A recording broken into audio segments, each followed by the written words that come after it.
TFM. This is J.G. Hertzler, General Mar Talker on Deep Space Nine, and you're listening to Trek FM.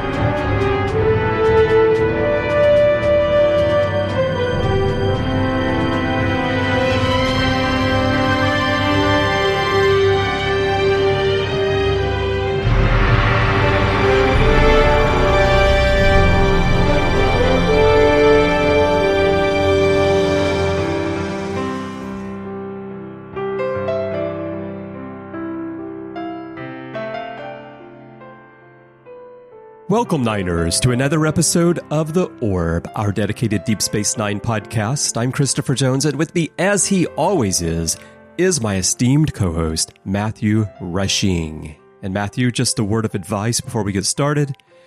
Don't take a chief's tools without asking. You know what? I'm so sorry. I didn't mean to. I just needed to get in real quick and get out, and I didn't think that he would mind. I love when O'Brien says that because we know him as Chief on the Enterprise D and then here on Deep Space Nine, but the way he says it is like, there's a chief everywhere. Which there probably are, but we just don't normally hear about them. And he's just like, you never take a chief's tools without asking. I mean, yeah.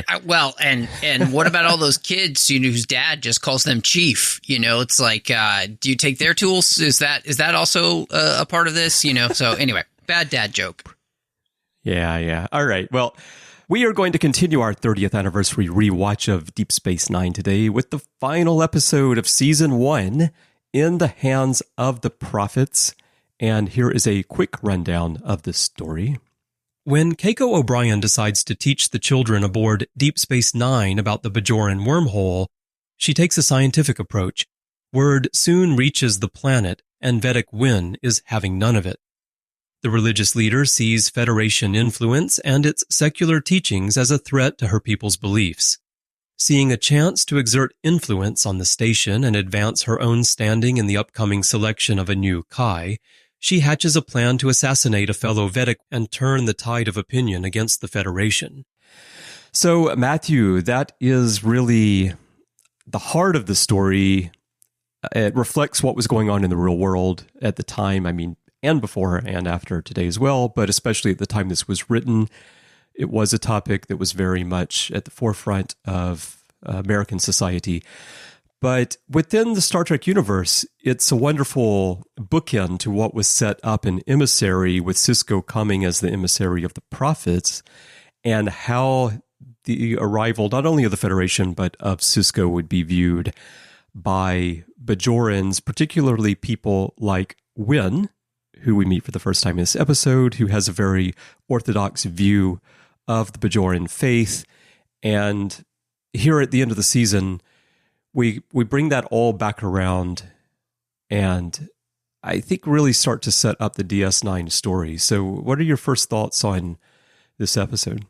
Yeah, it's one of the things that, I think we've talked about many a times on this show, and we've even talked about this episode before, but the way in which this really is the catalyst for everything that Deep Space Nine will become. I think this is one of the, you think about the run up to this episode and you had Duet and then you get this episode. The end of the season really has some hard hitting episodes with some really big themes that kind of really only could come in this series as it's set up, with the characters you get with the Bajorans, the Cardassians, even the Federation. And it almost seems as though here by the end of the first season, they have kind of zeroed in on the fact that by creating the Bajoran race, the Cardassians, and bringing the Federation all together, there's this nice trinity of elements which really play off each other and really allow us to play with a lot of different real-world type of thematic elements but through the lens of Deep Space Nine. And all of these elements, too, as we've mentioned many times, are kind of more universal. They're more mythic. They're more things to which we have seen throughout history. So it doesn't feel so, pigeonholed into just one era. I think if anything, if we had maybe any big frustration with, say, modern Star Trek that we've seen after Enterprise, it's been that it's so encumbered with this idea of that we have to be of the moment in a way that makes it only of that moment. Having just rewatched most of TOS with my wife and now starting The Next Generation, it's the first time she's ever seen that. We've already watched Enterprise. And even just watching the ways in which those shows, they dealt with hot topic issues of their time, but did it in a way that, as I'm watching it now, I can kind of see the ways in which it's still a valid thought process. I think that, the end of the first season of Deep Space Nine really sets this show on a course to say, we're going to kind of continue that. The same type of storytelling that you got in the original series, the same type of storytelling that was the best of The Next Generation, we're going to continue that here. And in fact, that's actually going to become Deep Space Nine's calling card, right? One could say it was in the cards for them to do this. And so to have this clash of worldviews between science and religion hit here to kind of bring those worlds together of what happens when you put a very religious people and people who have a strictly religious worldview next to a very secular, materialistic worldview. And materialistic, I don't mean in the sense by that we're worried about gathering more things. The materialist worldview is that the matter in which we see that makes up the universe is all that is. There is nothing beyond that. Those two worldviews coming together, and they collide, and it creates one of Deep Space Nine's most memorable episodes.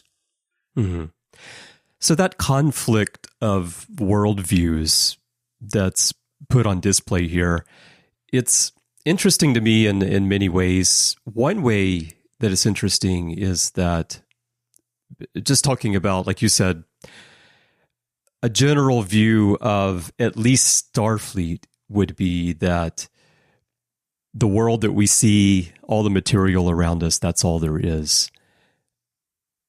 The Bajorans are scientifically, I would believe, because culturally, they're far more advanced. They're about 800 years ahead of humans in reality. It just doesn't look like it when you look at the planet as it's shown to us at this point. Well, and after 50 years of occupation, so much of what they had was completely destroyed. So sure, right. But in terms of their understanding of nature and the universe and science, and they built spaceships long before humans had electricity even, you would expect that they would have the scientific understanding of what a wormhole is and how that would function in nature. And so in contrast to situations we've seen maybe in the original series or The Next Generation, where the Federation is dealing with a world and a culture that lacks that knowledge and things seem supernatural to them, that wouldn't be the case here. So the Bajorans have, and I shouldn't even say the Bajorans because we're painting with a broad brush there of like all the people on Bajor, right? The Bajorans that we interact with, like Winn here, Burrell, Kira to some extent, Opaka before, they're taking, they're letting us see the world through their eyes as believers in the Bajoran faith. So I guess where I'm going with this is that the setup of a conflict here, it's a bit more complicated than just the simple science versus religion, it plays into the idea of why Starfleet and the Federation are here at Bajor in the first place, which Sisko kind of touches on towards the end of the episode when he says that, protecting your borders isn't really the primary reason we're here in the first place. We're here to build a relationship with you. And at the beginning of Emissary, he's charged with the mission by Picard to make sure the Bajorans are prepared to become members of the Federation. So the Federation, while Winn paints the Federation here as being evil, she says you live in a universe of darkness and you would drag us in there with you. While the Federation seems open to the idea of a world, a culture with values that seem on the surface to be very different from theirs, being part of their group, being part of the Federation. And Sisko even says it's his philosophy that there's room for all philosophies on the station. So to frame all of that as a question back to you to see how you think about it, does this seem truly like a situation of a conflict between cultures and worldviews, or one person in Winn using the situation for her own personal gain, despite the fact that Sisko and the Federation seem to be open to the diversity of thought in the first place?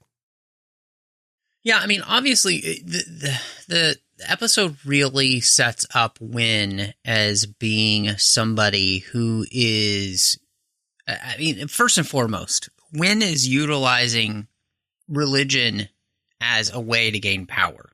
Mm-hmm. And it's almost even, this is the first time we meet her. We'll talk about her more fully in a little bit, but in the end, you could already tell that this is a character who doesn't truly believe any of this. She's just using it as a way to gain power. And I think the reason that this is the case, and the reason you can see that, is the way that she immediately bifurcates between the Federation and Bajorans, and that there's no in between. That science and religion are mutually exclusive.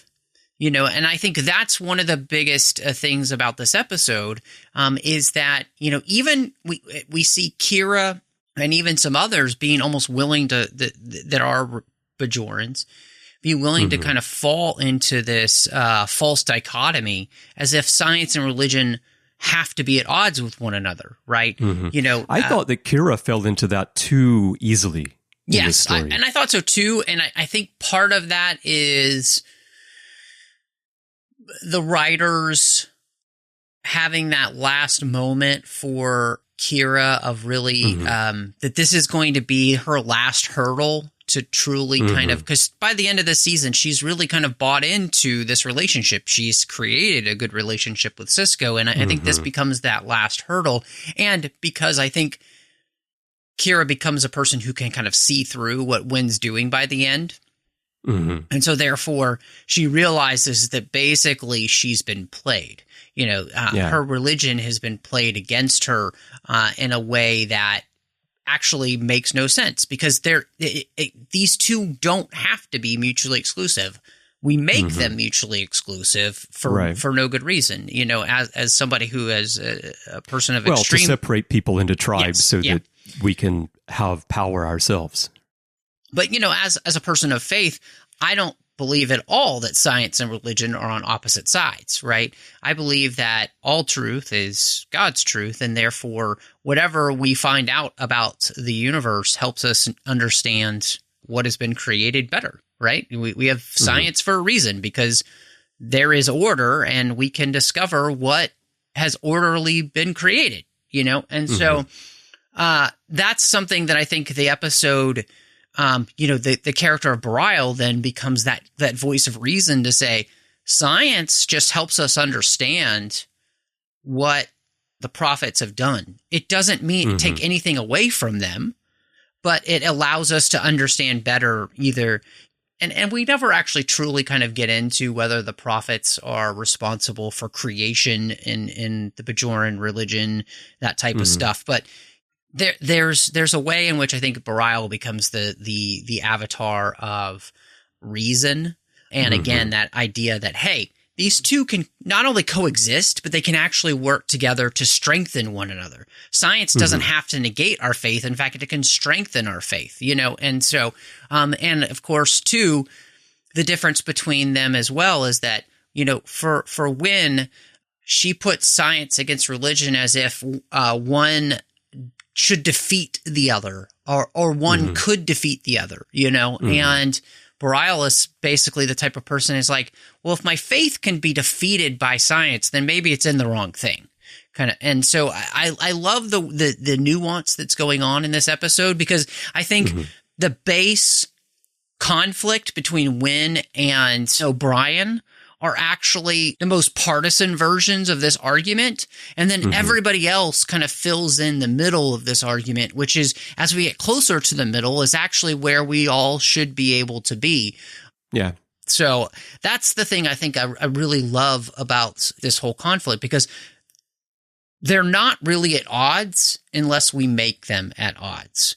And it's kind of like I don't think, schools should necessarily teach religion, but I don't think that they should negate the fact that religion exists and people might believe things. So yeah, this is what makes this episode so great, is it allows us to have really important conversations about things of our own world, and that's one of the things that people have always loved about Star Trek the most.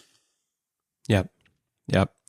Well, that nuance is where I think this episode in particular sets DS9 on the course to become the series that we know and love, because to this point in Star Trek, religion has typically been, we've talked about this many times on here, I think, presented as a bad thing. Right, exactly. Our captains, our crews fly around the galaxy, and when they encounter a culture that has religion, especially one that seems guided by religion,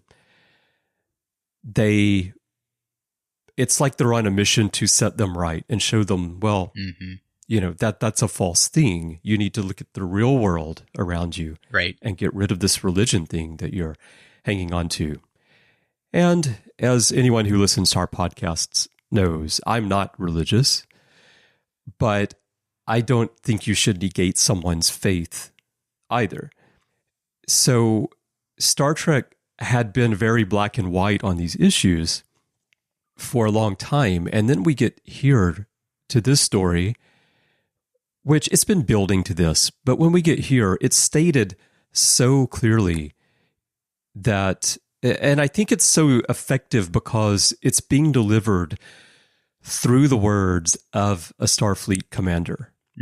And not only a Starfleet commander, but someone who's been put in what at this point in time is a very awkward position for him as being viewed as a religious figure on another world. So he internally is torn between the science and religion that he has grown up with, that he's learned, but he's presenting a very open view, I feel. The quote I mentioned earlier, my philosophy is that there is room for all philosophies on this station. He tries to find a solution. He tries to be open-minded and flexible. And Winn digs in more and more and more. And in doing so, of course, she exposes who she really is, that she's really in this for her. And by the end, Sisko explains what you said earlier as well, that we should be able to meet in the middle. We should be able to talk to each other. He said that after she says that the Federation exists in a universe of darkness, the quote that I mentioned earlier, and Sisko pushes back and says, look, the people that live here, they know that we're neither enemy nor the devil. We don't always agree. We have some damn good fights, in fact, but we always come away from them with a little better understanding and appreciation of each other. And that is a point where I feel like the Star Trek that I loved all the way up to this point finally became well-rounded. It finally became a true vehicle for talking about society, the way society truly functions.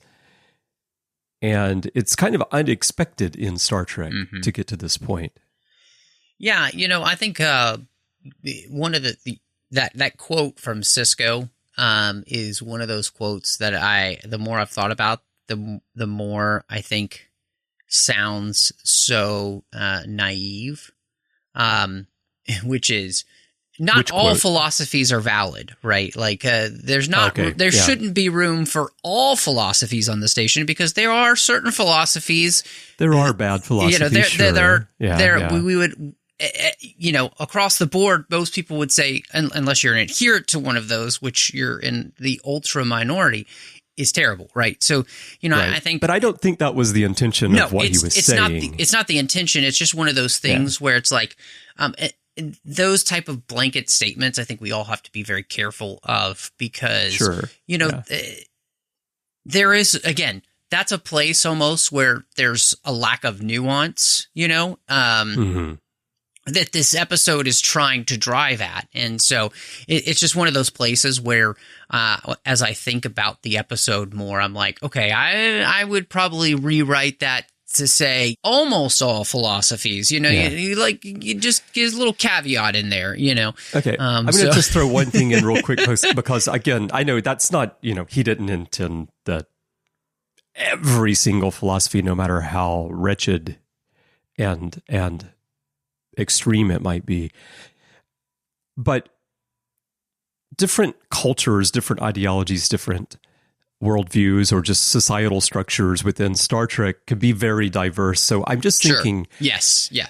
If this episode were written today, I think one element of Star Trek that we know of, it's not explained at this point in Star Trek, but if we just look at what we do now know about Andorians, and Andorians having 4 genders, right? Or at least in the book series, yes. In the book series, right? But if they were to bring that in to, for you and me, I think, the books all play into the whole of Star Trek. So that's something that it's a perfectly valid social structure for the Andorians. And that's how their society functions. That's how their biology functions. And I don't think that anyone from the outside should tell them otherwise. And the Andorians are members of the Federation. Right. So you could have a DS9 situation here where you have Andorians living on the station, and you have to accept that, which is something that would seem unusual to humans, and I think to Bajorans as well. So I think there is a very diverse set of philosophies in Star Trek that you would have to grapple with in the real world if you were living in this time. Yeah, absolutely. No, I 100% agree with you. And too, I think that's where I think the actual conceit of Star Trek, that, you would have all of these different alien races that have these different ways of being, right?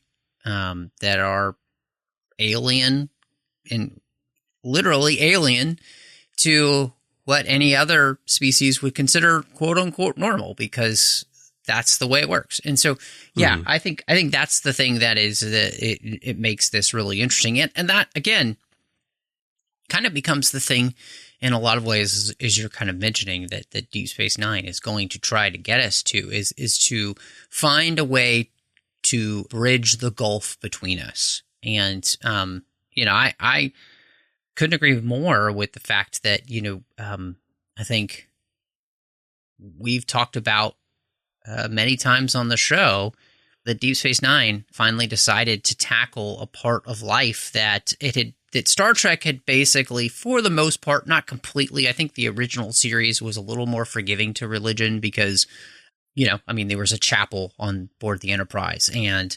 I and think they had to do that at that time. Well, I think it was natural to do it at that time. Possible, but I mean, on TV.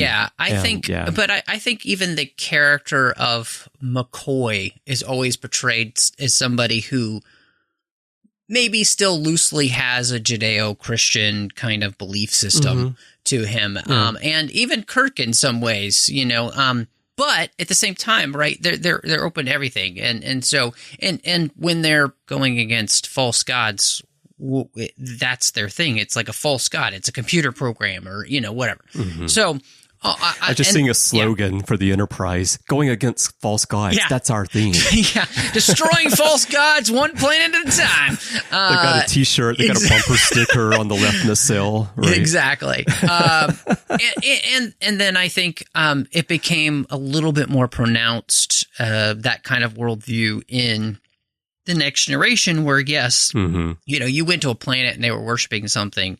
The planet people were always kind of seen as like, oh, aren't you cute?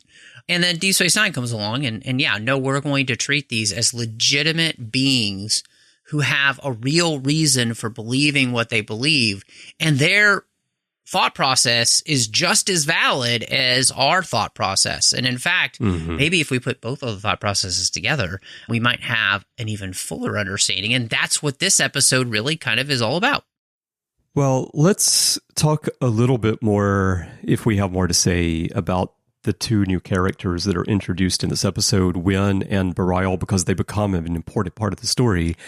What I find very interesting about Winn is that this is the first time that we meet her, but she comes in, Louise Fletcher brings this presence to this character from the moment she arrives that you feel like she's been part of the story, even though she hasn't. And especially when you know where her character goes, watching the performance in this episode, I know that Louise Fletcher didn't know where the character was going to go really, but she certainly seems to have understood the assignment. Yeah. I couldn't agree with you more on that. I think one of the things that's really incredible about her portrayal and just her as a character, this is the most interesting thing, if you ask me. What happens with her as a character? She comes in just like Garak does, and you're like, oh, I feel like this character's been here the whole time. They haven't, but you feel like that. And that is, I think that's one of the things here in this episode that I think really sets the writing of Deep Space Nine apart already, is that these characters are coming into this episode and feel so intrinsic and like just natural to the storytelling. You do get this sense of like, did I miss an episode? Was this character on an episode and I just missed it? And I think that's what's so great about her. And as we've talked about, the fact that we've set up this tension between Bajor and the Federation like this, between Sisko specifically and Winn, I mean, we're really setting up something that we know, of course, now plays into the entire rest of the series, right? And they don't know that right now, they have no clue, they're just trying to finish off this season and make it a banger, right? And so I thought they were trying to make it a winner. Look at you and your dad jokes. Fantastic. That was a really good one. So, and yet, as we've talked about so many times on the show, one of the things that they do is they write great stories which lend themselves to basically being their own breadcrumbs for further stories. Yeah. And that's great writing. And I think part of that, is a lot of these guys had kind of come from the Next Generation. And even, I know it's not really true, because it's not really until the second season where they fully start to embrace the idea of continuity as it's going to be known in Deep Space Nine, because of course they start off with the trilogy of episodes. But it's almost like by the end of the season here, they're already starting to get to that place. And Winn becomes a character to which it almost seems like they're planting the seeds because they know they want to continue to do more with this character and with this kind of subject matter. And then, of course, that's what opens season 2. And so, yes, she just becomes an incredible addition to the cast. And then Louise Fletcher is just, I mean, she is so despicably delicious as a character. She is sinking her teeth into every single moment that she's in and really playing it so well. Oh my goodness. I mean, you couldn't have asked for a better actress to come in and play this role and then have to be able to return for many, many more seasons and many more episodes. Yeah, it's easy to say this when you're used to an actor playing a particular character for a long time. But in this case, I do feel like this may not have worked as well as it did with a different actress. Yeah, agree. Like, you could tell the story and you could get the point across, but there's something about the way she delivers all of this and how she interacts with Keiko and Cisco that it feels so real. It like sucks you in and it goes beyond the actual situation, just the story that they're trying to tell. And it pulls you into this mind that, I know, this like cold, calculating mind that it's incredible. And then Bareil offers a counterpoint within the religion of someone who, to me, feels more familiar, living in Japan and having been part of a family that has a 1,300-year-old temple in the family, and having been around monks. And he's more familiar to me of what I expect from the way they try to portray the Bajorans in general, whereas Winn is kind of outside of that, just using it for her own ends, right? Well, I think, one of the ways in which, like you just mentioned, the beauty of Bareil is that he becomes the antithesis to Winn, but he helps us immediately understand at the end of this first season. And we've seen this, through Kira a little bit, but what he's saying to all of us, we are not going to be a monoculture for the Bajorans. We are going to create a dynamic culture, one that allows us to really feel like this is a society that's alive, and just the same way that we would have with our Starfleet characters, right? And I also think too, and maybe we've never talked about this, and this just came to me, but I do think one of the beauties of Deep Space Nine is that it creates a less of a monoculture for even Starfleet. Is that there are Starfleet officers, and this is what we see with Cisco, right? Again, we kind of talked about at the beginning this idea of this materialist worldview against this spiritual worldview, and has, that they're at odds with one another.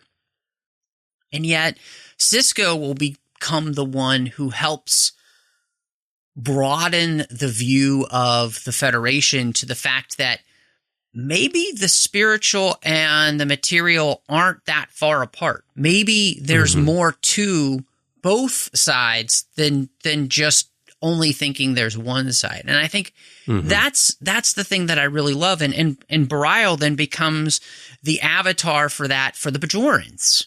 Right. And then you have that dual role there with Cisco in the sense that he's beginning to play that role for the Federation, that we're going to allow the Starfleet mind to kind of be cracked open to say, hey, maybe there is something to this that we haven't given enough credence to. Maybe actually we've been the ones who have been a little blind to the idea that there's more to this universe than just what we can scan on a tricorder. Mm-hmm. Well, I think that's why the setting of DS9 works so well, even though it was criticized early on as being stationary. Yes. Yep. Because you can only do this by getting these Starfleet officers off of a starship. Mm-hmm. 100%. What we've done Yep. with this show is we've pulled them out of that structured military setting. Yep. Where they're in this chain of command. They're on an assignment on a starship that's owned by Starfleet. And you've put them into a little city. You've put them into a community where they have a bit, of course, they have their duty shifts and they're still enlisted in Starfleet, but they've got a commander, like you said, who is a bit more relaxed than a starship commander typically would be. And they're also in a setting where they have an opportunity to kind of live a life that's a little bit more like a life that would be lived by ordinary people instead of you being on duty all the time on a starship. Now, I know they did yoga and stuff on the Enterprise D, but still, it was a very structured, line of command there. And I think that having this space station setting opened the door to Star Trek to be able to expand its worldview in the first place. And it never would have happened if we had gone right into another series with another starship. No, I mean, I couldn't agree with you more. And I think, like you mentioned, one of the beauties of that, and it becomes, if you want kind of a overall picture of that in just one character, Sisko's dual role of Starfleet captain and emissary of the prophets really, I think, sets the stage for that. And the fact that, this isn't just a thing that we set up at the beginning of the season and then we never touched on again. We keep bringing it up throughout this season, and we end here in a place that kind of sets him in the middle of both of these worlds and having to find a way to kind of bridge the gap. Sisko in many ways is kind of this Bajoran Jesus, I mean, that's really what he's going to be for them. That's not where the expression "but Jesus" comes from, is it? Maybe. Like I've heard people say that, but but that's exactly like you were saying. That's where Deep Space Nine being in a stationary place where people come to it, and where you have the influence of the Bajoran influence, the Cardassian influence, the Federation influence, and then we're going to get things from the Gamma Quadrant as an influence. We're going to have the influence of the entire Alpha and Beta quadrants coming together throughout this series.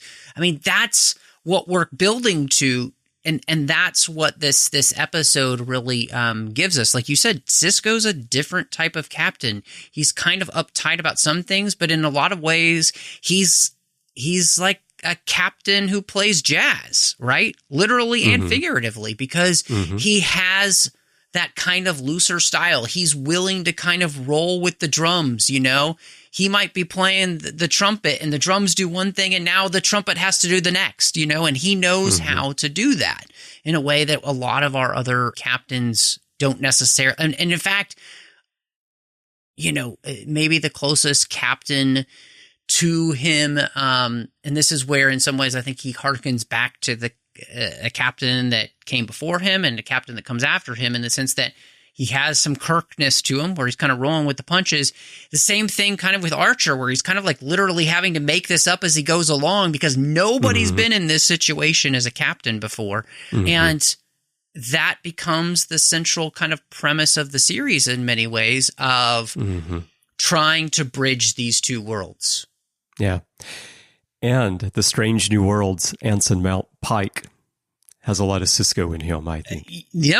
I think you're right. Yeah. It is interesting you bring that up, because I think the Anson Mount Pike feels almost like the most Sisko of any of the other captains, because He enjoys good music. He enjoys cooking, which is very Sisko.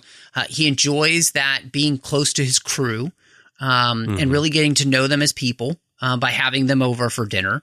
And he enjoys a good drink, a good whiskey, which we see many times. So, yeah, that's a really interesting pull that I hadn't thought of before. Maybe that's one of the reasons that I've always really enjoyed the Pike character in that show, because of the way he's written. Because in all, I think he just feels very human. Yeah. I think that's what it is. He feels incredibly human. And Sisko, in the end, by being placed in this role where he's having to try and figure it out, but on top of that being the father figure, which he has to be in this episode too, right? Because he has to worry about his own son. His son is in danger with these attacks happening against the school. And so you see all of these things at play, and it makes us relate to him, because all the fans, so many of the fans at this point watching this show that have grown up with Star Trek, now they've got families of their own. And these are all the types of questions they're having to think about. They're having to think about, how are they going to raise their kids religiously? How are they going to raise their kids educationally? How are they going to conduct themselves in a world when it comes to the different political factions they might want to support or not support? I mean, like, all of that is such a representation of where we are in the modern world. And when I say that, I mean, from when Star Trek first started in the 60s all the way to where we are now, right? And that's one of the things we've always loved about Deep Space Nine, is that it represents every time period that you're watching it in. And I think, one of the things that we've talked about many times, and something that you had kind of mentioned on the outline, is like that the real Deep Space Nine stands up by the end of this season. Yeah. And and even, this is the thing, right? We're at the end of the season. We finally reached the end. I know you've all been waiting for it. We finally got here. We're sorry it took that long.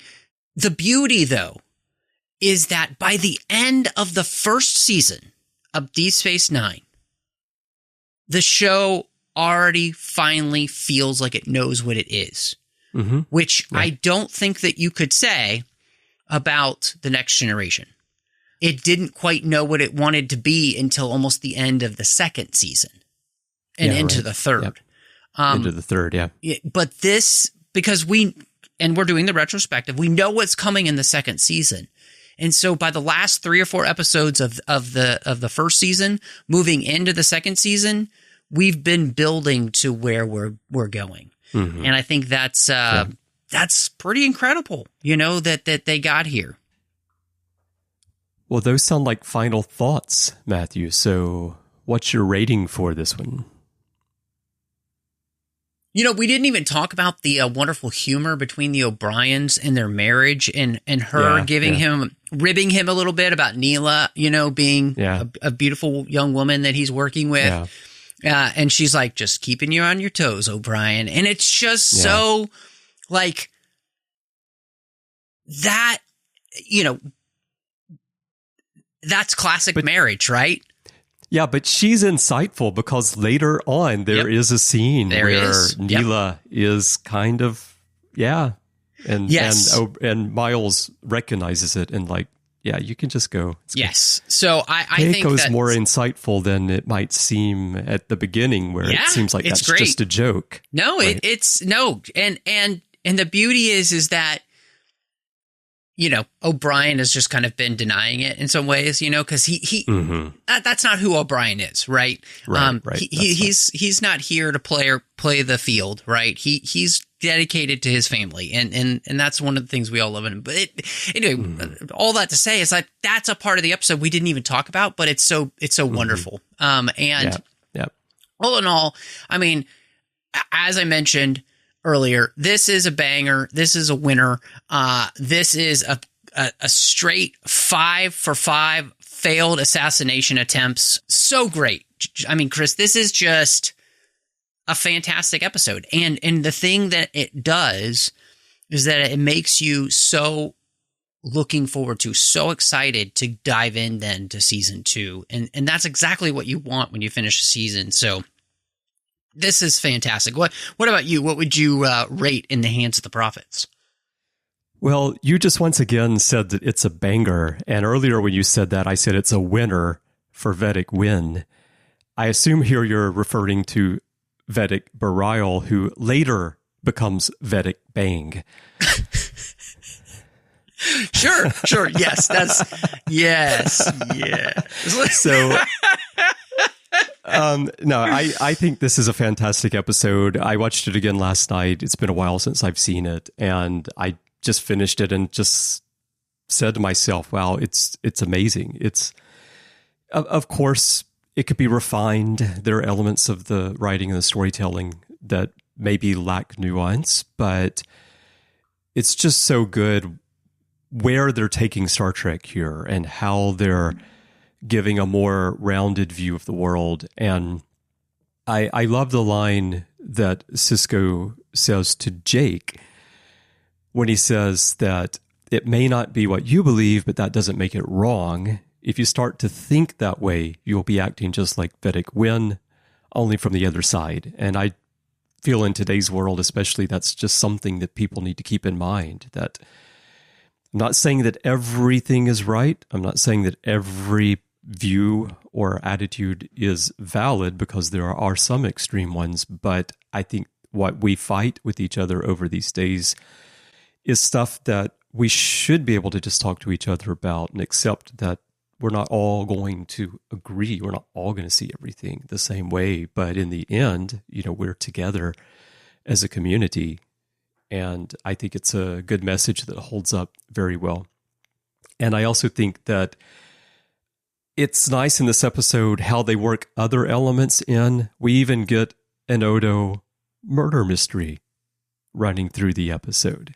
And so, as DS9 does so well, it's not a one-note story. It's not just about the science versus religion with the wormhole. It's not just about the power struggle between Vedek Winn and Vedek Winn. But you've got this other thing running through it, with Odo doing what he does and playing a very important role in preventing the assassination of Bryan, even though he's very much on the outside of all of it, the science versus the religion, the Bajoran struggle for Kai, all that. He's on the outside, but he's able to solve it with his sleuthing. So I'm going to give this episode 10 damn good fights. Nice. That's fantastic. All right, everyone. We would love to hear your thoughts on In the Hands of the Prophets. There are many ways for you to share those with us. Perhaps the best way is to go to Facebook and join the Babel Conference. That is our listeners group.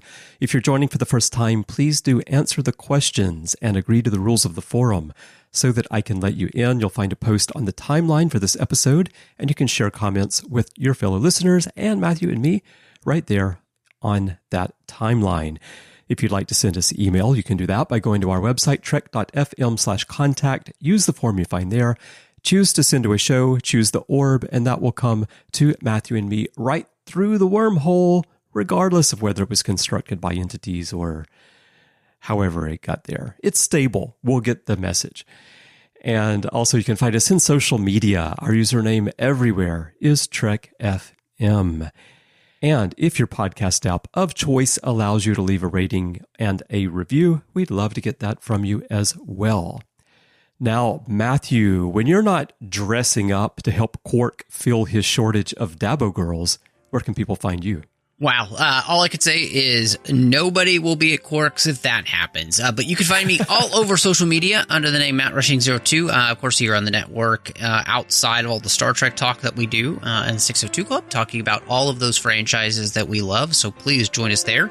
You can also find me over on the Nerd Party Network, a completed show called Owl Post with Drea Kaufman about every single chapter of the Harry Potter series, as well as Aggressive Negotiations as John Mills and I talk about Star Wars each and every week. But Chris, if people wanted to catch up with you and, see what is happening on the other side of the wormhole with you, where would they find you? Well, Of course, you can find me on the network doing those shows with you, Matthew. And then other than that, you can find me on social media. I'm on pretty much every platform at this point. My username is the same everywhere. C. Bryan Jones, letter C, and Bryan with a Y. And I'd love to chat with you there about Star Trek or Japan or whatever. Just drop me a line. And if you'd like to help us keep this show and everything else that we're doing on the network going, we could definitely use your help. To find out how to get involved and support the network, please visit patreon.com/trekfm. That's patreon.com/trekfm. And I'd like to send a huge thank you to everyone who's supporting us right now. We would not be here without you. So thank you very, very much. Well, Matthew, I'm looking forward to jumping into season 2 with you. Hop in the circle and go round and round. And that's going to be a fun ride. Chris, that sounds great. And until next time, we'll see you then as we gaze into the orb.